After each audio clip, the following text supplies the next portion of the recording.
Hello everyone and welcome back to my channel Edmond Mindaros, and for today's quick tutorial I'm going to show you guys on how to resolve the common issue you may be having on your Windows 10 or Windows 11 computer with the kernel security check failure message on your computer.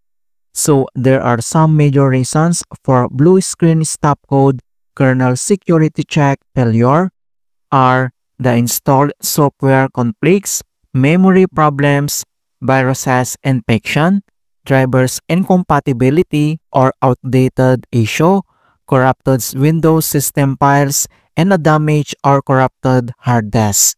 Kung paano ba natin ito i-fix, and without further ado, and let's go ahead. So the first solutions we will do is to check your computer for memory problems. Kung paano ba yan natin gawin, all you have to do is to press the Windows key plus letter R on your keyboard. Pagsabayin mo lang yan.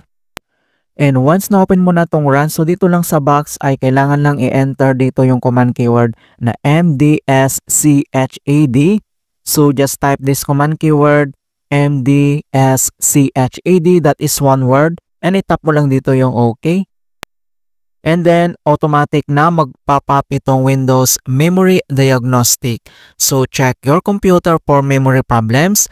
Ang next step ay, kailangan mo lang iselect dito yung Restart Now and check for problems recommended. So, before you restart, so save your work and close any open programs before restarting. Okay, so kailangan mo lang i-close lahat ng open programs and then i-save mo lang kung ano yung work na ginagawa mo. Alright? So, itap mo lang ito.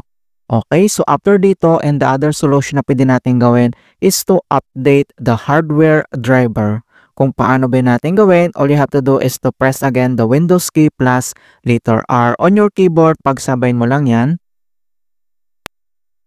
And once na-open mo na tong run, so dito lang sa box ay kailangan lang i-enter dito yung command keyword na dabmgmt.msc.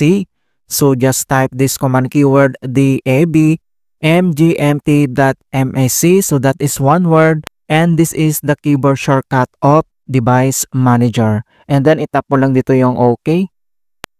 And once na-open mo na tong device manager, ang next step ay kailangan mo lang i-select dito yung disk drives. So, i-click mo lang yung arrow na yan para mag-expand.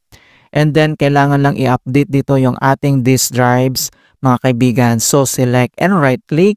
And then, itap mo lang dito yung update driver. And then, may dalawang option dito na pwede natin gawin, like search automatically for drivers or browse my computer for drivers. And then, next step, so kailangan mo lang itap dito yung search automatically for drivers. So, i-click mo lang yan and wait natin. And then, the best drivers for your device are already installed. And hope na na-resolve yung problem. But if the error still persists, so ang next solution na pwede natin gawin is to run the system file checker. Kung paano ba natin gawin, all you have to do is to open up on a search menu. And dito sa search for app, so type mo lang dito yung cmd or ito yung tinatawag na command prompt, and then kailangan mo lang mag-right click and select mo lang dito yung run as administrator. If you receive user account control, and itap mo lang dito yung yes. And once na-open mo na tong administrator command prompt, ang next step ay kailangan lang i-enter dito yung command keyword na sfc /scan now. So in all, small letter lahat, and then yung slash scan now that is one word, and i-press mo lang dito yung enter. And beginning system scan, this process will take some time. Beginning verification space of system scan, so dito ay kailangan lang hintay na makomplete ang verifications into 100%.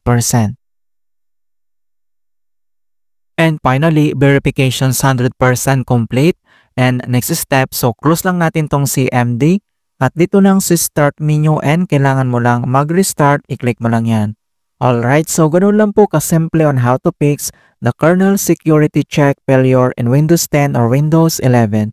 And please don't forget to like this video and subscribe to my channel for more quality content.